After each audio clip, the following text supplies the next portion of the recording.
Hi, my name is Trey Stephens, local field agronomist with Beck's Hybrids, and today we'll be doing the agronomy update brought to you by the Nebraska Soybean Board.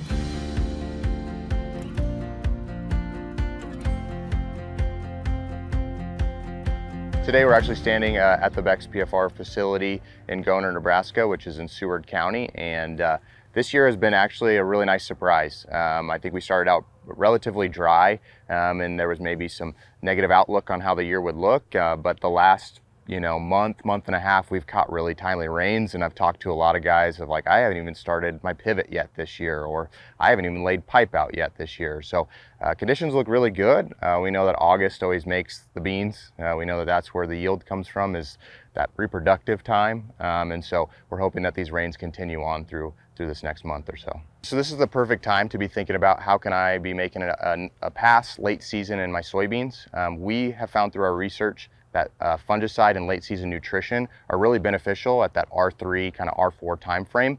Fungicide more specifically at the R3 time frame. And how you know your soybean plant is at R3 is in the top 4 nodes. You have a pod that's 3/16 of an inch or 1/4 of an inch, and that really dictates when you can go out there and spray.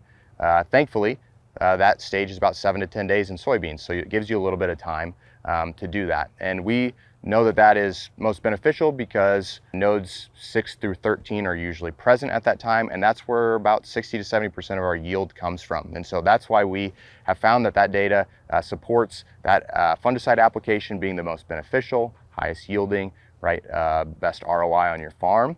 And then with a little addition of any late season nutrition, we really see a lot of benefit from boron and potassium. They seem to help with pod fill. And just encourage you guys to be thinking about that timing. Time of day, early in the morning, is most beneficial as well.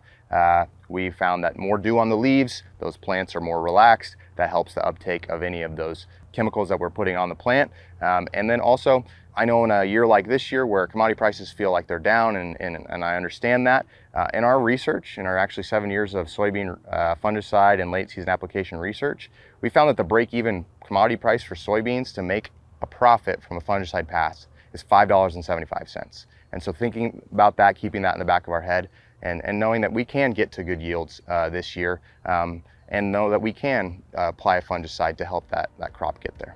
I'm Trey Stephens. Thank you for watching this agronomy update brought to you by the Nebraska Soybean Board.